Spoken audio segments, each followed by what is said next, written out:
You are watching Access LaPorte County, Channel 97. Coming up next is the November 15th, 2023 meeting of the LaPorte County Redevelopment Commission.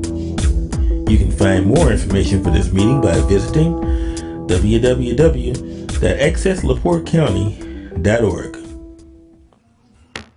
We'll call the Wednesday, November 15th meeting of the LaPorte County Redevelopment Commission to order, and we'll start with the Pledge of Allegiance.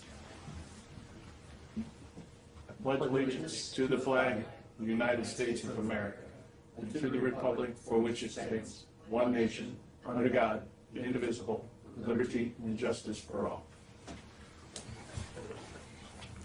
Roll call, please. Justin Keel, Present. Michael Rosenbaum, Present. Scott Cooley, Tom Fath, Present. Randy Novak, Present. Mark Parkman, Rich Merzinski, Here.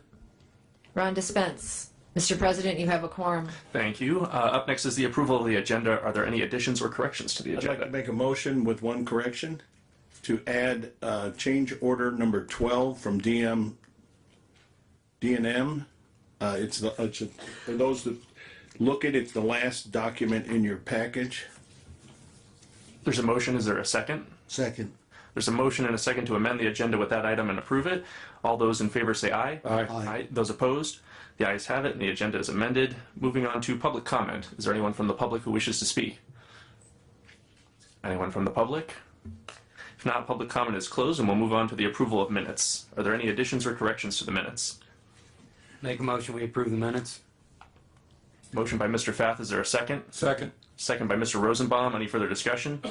Hearing none. All those in favor? Aye. Aye. Those opposed? The ayes have it. Communications.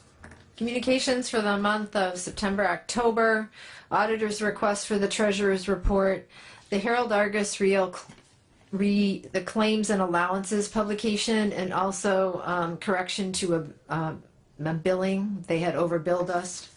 D&M request, pay request number 18, auditor's office to prepare October 23rd POs and deliver same. Picked up mail at the auditor's office. Our mail this month was mostly Herald Argus legal notices and invoices. Auditor's office to deliver October POs. Deputy auditor read the Ready Grant reimbursement to the council. We received our first reimbursement for the Ready Grant from the loan the council gave us for $216,000. So that was deposited in the fund from which the loan was taken as per the auditor. Then we processed the Northwest Indiana Ready Grant claim number 2. County planner read the transfer resolution.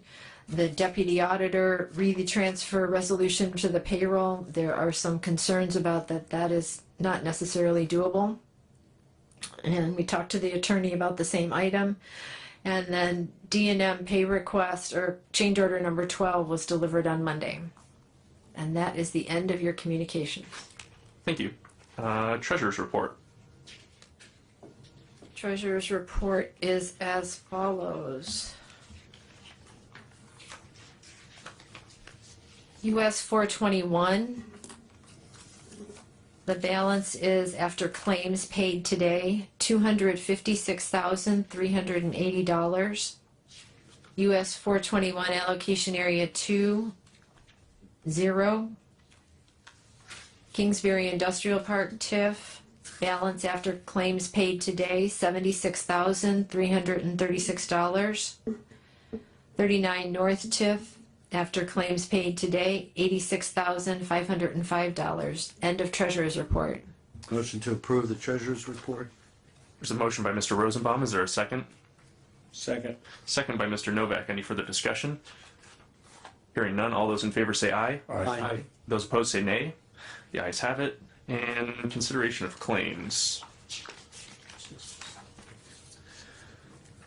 Under the KIDC TIF, there are 3 claim items in the amount of $3,669.50 and $1,500 for a total of $5,169.50. Motion to approve.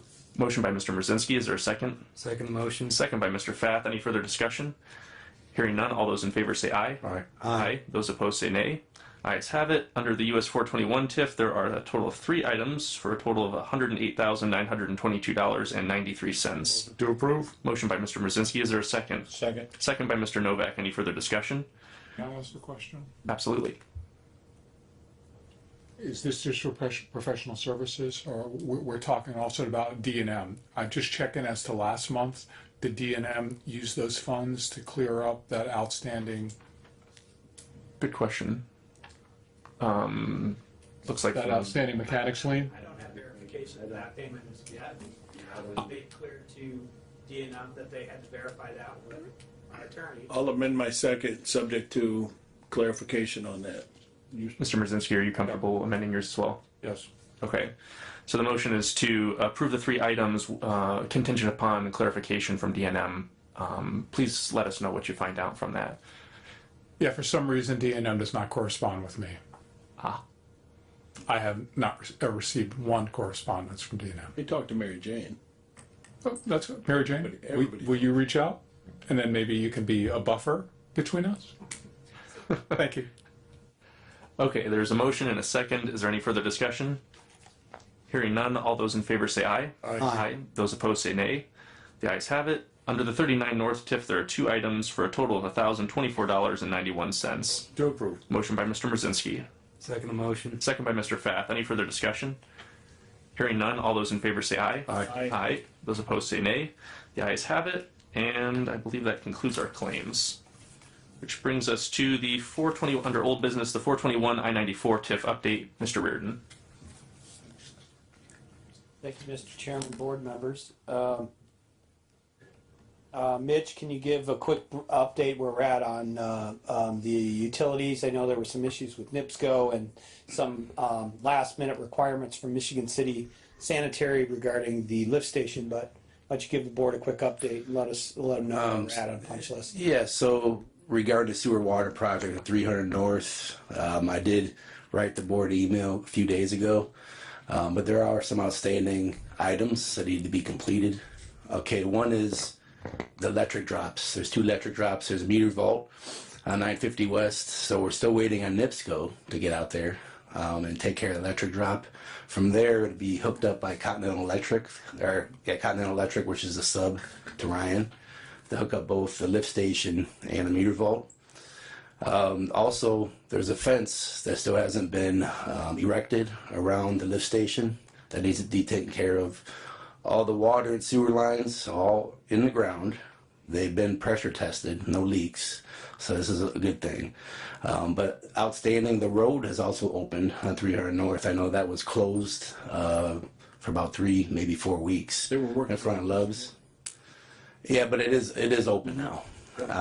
They still got to do the painting, the left turn lane out from 300 North to 421. That needs to be done. But as soon as we get the NIPSCO drops in, and Continental gets out there and hooks them up, we should be good to go. That's the vaults are right there in front of D&M. Yeah, the lift station's right for That's well, the only spot NIPSCO needs to put the drop. no. 950 West, north of the dead end road, just north of 94 on 950. So there and There and the lift station location, right? And that also a fence needs to be erected there all as that as well. soon as we're done here. So And then, of course, the punch list. There's a whole lot of cleanup, restoration efforts, where different areas along 950 and 300 North, different properties need different things taken care of. trees planted. Trees have been planted, Good. so there have been some things taken care of, but there's some grass that definitely needs to be planted, some cleanup activities. I do have a punch list created. So it will be delivered, but I think the big concern is just getting the system functional for Love's, which still plans on opening the 14th of December, basically. Subject to receiving a check. Correct. Oh, yeah, that too, yeah. So that's kind of the nutshell, that's where we're at. And the change order before you, I think it's $3,100. That's a disconnect for the generator for the lift station. That's a requirement of the sanitary district, Michigan City. Before they will take it over, they want a fused disconnect. So that's why that's before you. That's kind of our responsibility, you know, before they take it over, meaning Michigan City Sanitary. That's all I got. Thanks, Mitch. Any other updates? Well, I have another project I'd like to update the commission on. As you will recall, the group from South Bend, Great Lakes Capital, was looking for property and identified a parcel off of 421 and 94. I received a request for economic development assistance from Great Lakes Capital. Just to summarize their project, it's a 22-acre site. They're going to build 211,000 square foot cross-dock facility to serve for manufacturing logistics user. A smaller facility will be built, 76,000 square feet, along with the smaller demand for smaller contractors and other business operations. Great Lakes Capital went to the city of Michigan City, and they were trying to figure out what to do. There was a property that was in the county. After there was some deliberation by then the mayor and council, or still mayor and council, it didn't seem to be the best business case to locate there. We had ongoing discussions with them. They presented Mitch and I with a proposal, a rendering of what it would look like, and it was not up to snuff. We told them to go back to the drawing board, that concrete panels are necessary for that location because of the adjoining property uses. They did that. They came back with a request. The total project expense they're looking at is $29 million and change. They've asked for some TIF participation for the project, and the TIF participation they're asking for is not existing TIF, nor TIF pledged to take care of the Loves infrastructure project. TIF generated new tax increment generated by themselves. So they've asked for a particular split of the TIF. I'm asking the authority to continue to negotiate with them to review the financing package that they've submitted, to begin the steps to talk with the existing bondholder. They're going to have to consent to another debt being issued here. And just so I'm clear, not so much for you, but anybody that may be listening, this is not a debt of the county. This is a private activity bond. This is not a road bond, it's not a school bond, it's not anything. It has to do with infrastructure improvements and augmentation to this project that are being proposed by this particular developer. So right now the site is zoned for commercial, but it's vacant, and so consequently there are no jobs and there's no tax revenue being generated in the TIF. What's being proposed here is a split of TIF dollars and access to approximately a $3.8 million bond. They laid out some preferred terms and interest rates, which will again be part of a negotiation, but I just need the authority to work with, as necessary, Attorney DiMartino and Carl Sender when we get to the point of selling the debt and the bond process. Motion to approve. Second. Motion by Mr. Novak, second by Mr. Rosenbaum to authorize Mr. Reardon to proceed with negotiations. Any further discussion? Hearing none, all those in favor say aye. Aye. Those opposed say nay. The ayes have it. Any further updates for the 421 I-94 TIF? No, sir. Moving on to the KIP TIF. All good news at KIP, done with the bridge project. It was featured widely, your famous bridge, at the Northwest Indiana Forum luncheon. They're talking about all these great projects, and I'm taking a little bit of personal pride here for you guys. That was the only construction project that was done up there, so it looked great. It looks a lot more impressive up there on the big screen. But when you get out to Kingsbury and you see the enormity of that space, you're like, that was it. That little bridge, that was it. But it was talked about a lot. Successful project done by the Ready One, and the that it got done and finished, done on a timely basis, and it's part of a bigger project. Mr. Limborg, as you know, is continuing to invest and the council awarded him a tax abatement and waived the tax abatement fee, subject to Limborg's continued investment there and including the procurement of property and easement he needed to do to connect the tracks to the bridge. And also my understanding that the folks at JBC Rail have begun their construction process. I got a phone call from a different person that mentioned that there's something called a derail, and it's actually exactly what you think it is. It's a derail. It stops trains from going down there because they're doing construction. So also that's good news. The idea is this gets all buttoned up, and 2024 should be a very lively process over there at the Kingsbury Industrial Park. Have been, and I don't want to really belabor the point, but there's several leads that come through and have come through just related to Kingsbury, and they have all to do with the availability of rail. There isn't a park that has two Class 1s that connect to it with the availability of land anywhere around here. The fact that the county and the Redevelopment Commission has taken the time to do this is noted in the marketplace. And we should continue to field those companies that need rail, want to use rail. We're still in the midst of a particular negotiation with a company. It would be a wonderful expenditure, a lot of jobs created. Utilities the utility companies are negotiating with this entity. And they're working out that process. I think if it can and hopefully gets worked out, it'll be successful for the new business. It's a pretty substantive investment. Would create a lot of construction jobs, create a lot of full-time jobs at the company, and also use, I think I recall, something on the order of 100 rail cars a week. So very good for everything out there.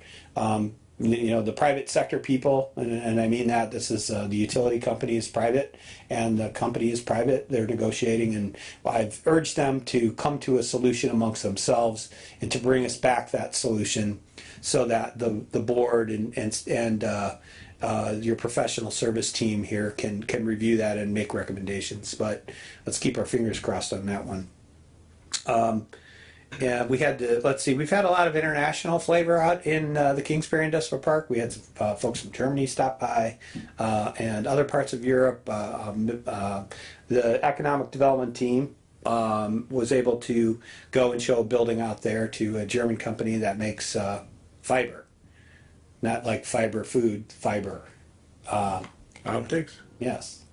And there's an existing building in the back, and I think Randy and I think Rich will remember, way back in the day, that was a building that was built to recycle spent food oil. Kind of didn't work, but the building was bought, purchased, and this company's looking at it. So that's kind of the update at Kingsbury. Any questions or other updates? Not, we'll move on to the 39 North TIF. 39 North, as the city continues to move toward their responsibility, we still respond to leads and market that property. At a conference call today with the owners of the property, South Shore Freight. They have prospects on the line. They're still talking about their site development. I'm not 100% crazy about. I think the site has a lot of use potential for different things, whether that's distribution or data or other things that don't and wouldn't maybe need a rail, but we don't own it. The government doesn't own it. They own it. So we're trying to be supportive where possible with that, and we continue to go back and forth.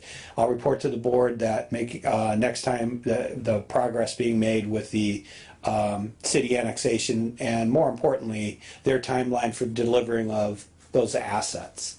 And just to keep in the back of your mind, the potential, another opportunity to continue the utilities to 20 at some point. I mean, that would be the optimum. Let's keep going and connect to the other place that has the utilities. And that'll be a discussion likely for another day. Thank you. 3594 TIF update.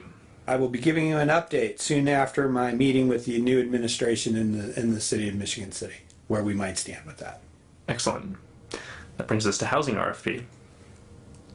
As I mentioned, I am deficient in the areas of savvy marketing and outreach. So I'm actually working with Justin to come up with a strategy to roll that out. And we're not quite there yet on the methods and the follow up. I wrote what I thought was a very wonderful RFP, but that gets lost in the paper and it's not direct enough, and probably won't really get the interest up that we're looking for. So we're going to work through that, and that would be a priority for 2024. We're also looking at, it's kind of getting close to holiday season, and maybe Correct. this isn't quite the optimal time to launch it. So, but Yep. it's in good shape. Yep. Moving on to new business. There's a change order for D&M at the back of your packet that was added to the agenda. Does anyone wish to make a motion to approve that change order? Second. Motion by Mr. Novak, second by Mr. Rosenbaum. Any further discussion? Hearing none, all those in favor say aye. Aye. Those opposed say nay. The ayes have it. That brings us to other business. Just one thing, Go the ahead. change order, the increase was $3,178.96. Yes, thank you for Just wanted to bringing that get into the that on record. record. Thank you, thank you. Other business. Is there any other business? You want to bring that up? Do you want Go ahead. Please get started. Okay. Take it away. Let's talk about it. Yep. So, I guess in the Westville area, from specifically the 421 corridor, where you have Purdue Northwest to the town of Westville, to south where the Dollar Store Distribution Center is, that North Point owns. We've been doing a lot of focus. Talking with the town of Westville, we have Mike Albert and Lori Mercer, the clerk treasurer here. Mike is the town council president. Matt and I have met with the South Coast Conservancy Board. Their utilities currently ran all the way up to the toll road, owned and operated by the Conservancy District. We've met with Purdue University. Spent a lot of effort into kind of understanding everything that's there on this corridor. There's been a lot of investment by the state, widening it. The county's invested in storm drainage as part of that project a while back. But the corridor has a lot to offer. Matt's probably a little bit more savvy in talking about the quantum corridor aspect of it. But there's a lot of all these parties want to get together and work together to make an optimal solution for the county. And I think it's a good time to do it with IDOC doing a $1.2 billion investment south of town. Mike Albert has been kind of championing the tie-in of utilities to IDOC. They currently had a 37% sewer drop. And then also they're working through the water solution as well. So there's new infrastructure being put in at this time. The state's involved. They're another entity. But I think the time is ripe to do this. Can you put together a plan like we did on 35 and 421 when we did that? See how big of an area up there that we would. Yeah, so the idea would be to create an economic development plan area that includes this corridor, right? There's probably, without me getting down to the property record card level, at least 1,000 acres of developable property. So is this competitive with our other areas? No, it's not. There's no train. That's not what we're after here. This is going to be located where it's adjacent or next to, literally adjacent to and part of the university property on both sides of 421 and 94 at the interchange of I-90. And their partnership between the university and the Quantum Corridor Group brings and this is beyond me, but I think of it this way, that we've been able to plug in through the Quantum Corridor the best, fastest quantum information exchange available in the world. And it's there. And it's coming through Hammond, and it's got to start in Lake County, and then it's got to get through Porter and get to here, right? But the conduit, the fiber line, somebody was smart enough when they did 90 to put that alongside there. So the traditional challenges that a provider might have for right-of-way procurement and location are removed from this situation. The state of Indiana is also engaged in funding this on a grant level. I want to say $30 million of grant funding to do this and expand this. So this leads to what's our opportunity along 90 here? and this is the first one, with the success and the understanding of the Westville utilities that have, I that have figured out that if you get more customers, everybody pays less. If they've opened their minds up to how that works, and mathematically you've seen and you heard what they mentioned. Oh, we lowered our rates. I wish everybody would think that way, but that's not the case. So, Commissioner Fath has been working to get together different meetings with people about, is this a good idea? Should we do this? And we respond to leads all the time in economic development. Some of them are in our TIF areas and some of them aren't. But then I just started thinking about why aren't we pushing a location for data center here? Why aren't they doing this? So we did it. So we reached out through some coordination, and Purdue sends a letter with us to the IEDC. So now the idea is to create the awareness that we, with Purdue and the county, are targeting. This is where we would like to see this. We're at some point, I would hope to have some type of an agreement between the Redevelopment Commission and the university and Westville Utilities to do the extensions, to expand the area, to close down and move, not close, to utilize the previous investment in Suncoast Conservancy District to our advantage, where a learned utility that's established could then take it and operate it in a seamless fashion, and to formalize this relationship with the university. And we will find out the level of participation that we're going to get from the university. I think, like in a lot of discussions, I think my ideas are probably over here and their ideas are somewhere over here, but we know that there's interest. They're part of the Quantum Corridor investment group, so there's a lot of momentum here. And really the thought is to start doing some preliminary analysis, like 35. How it took a while to do 35 and 94. It took like a year or so. But to start that process, get some maps together, take a look at some acreage, maybe do some information with people so they don't freak out, like, what are you doing and how does this work, and so on. Pretty similar to the process at 35 and 94. And then bring it back to the board to take a look at, continue working with Purdue as needed.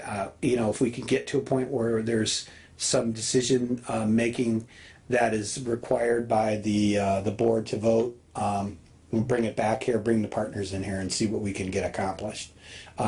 We've got in touch with the representatives and the senators, and they're aware. And I haven't heard any elected official, that's never on board with something that people think's a good idea, but they think it's a good idea. With that, I'll make a motion to authorize Matt to look at expanding the economic development area out there Okay. Second. and have it ready for our next meeting. Yeah, no problem.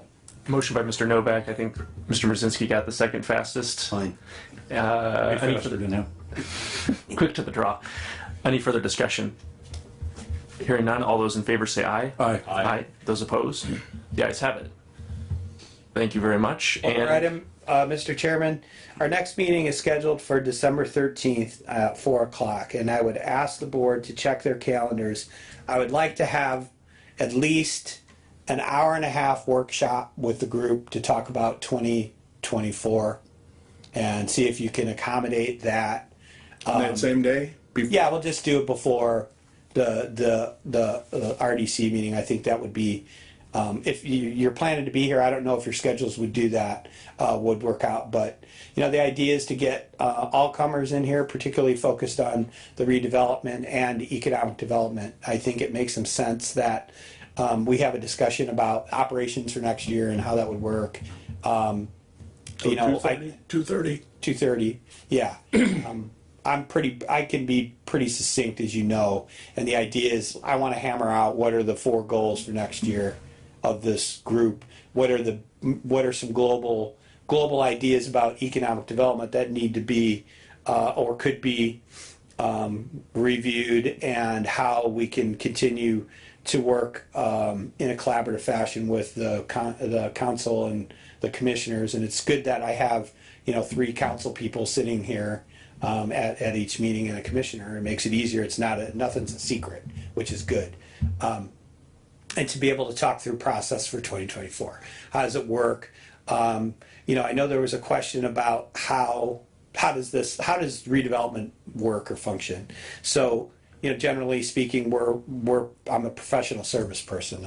Guy is, Mary Jane is, and there was some question about Mitch, and Mitch is a county employee. So the statute allows for the, but I'll just tell you what it doesn't. It doesn't allow you to build up a big staff and pay a bunch of people to hang around. Right, that's what it doesn't do. I'd argue that Mitch Bishop provides the exact services in these TIF districts, and you just heard him explain about what he did at 421 and 94. I mean, literally, he was a project manager. He really was doing a lot of the construction supervision when we had a little hiccup at USI and a break. So Mitch picked up the ball and ran with it, took care of it. So in order to clarify these kind of situations, those are the items I'd like to bring up at the workshop or session to say, okay, what edit money or seeded money goes to, how are they compensated, just so that everybody's clear on the methods and the sources, so we don't have any confusion. Is everybody's schedule accommodated 2:30 planning session preceding our 4 o'clock meeting? Yes. I'm not sure, but if I have to come a little later, 3 o'clock, I'll do that. Beverage and a light snack. Light snack? Are you bringing the snack?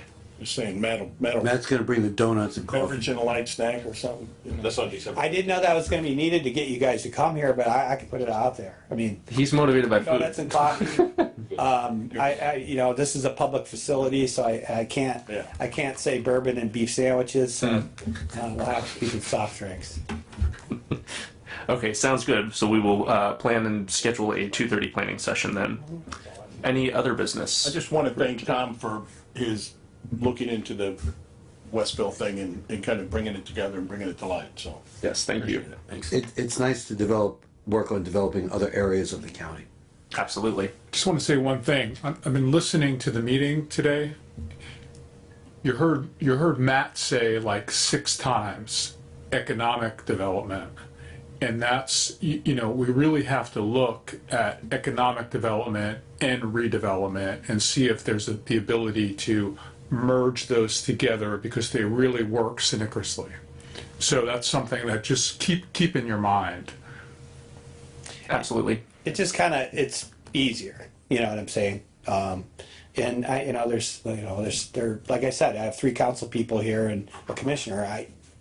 Everybody knows what's happening anyway, so it's I have a lot of the same people who are my subcontractors do other things in other communities in economic development, and they do some here. So it's pretty logical, but that's we can discuss that in a little bit more detail on the 14th. Okay. That brings us to adjournment. Is there I just have one question. Is there anything we need to do regarding some payments or salary? If we're talking about Mitch's issue, we're going to handle that. We're talking about 2024 for Mitch. We think we have a plan. I'm good. I just wanted to make sure it was taken. But the resolution, the resolution that you passed last month was related to 2024, right? Did you get paid this year? He says yes. Let the record reflect, Mitch gave the thumbs up. I should have said, if he hadn't been paid, we'd have heard from him. I would hope. That's all I have, Mr. Chairman. Any other business? If not, is there a motion to adjourn? So move. Motion by Mr. Cooley, second by Mr. Mrzinski. All those in favor? Aye. Aye. Those opposed? We are adjourned.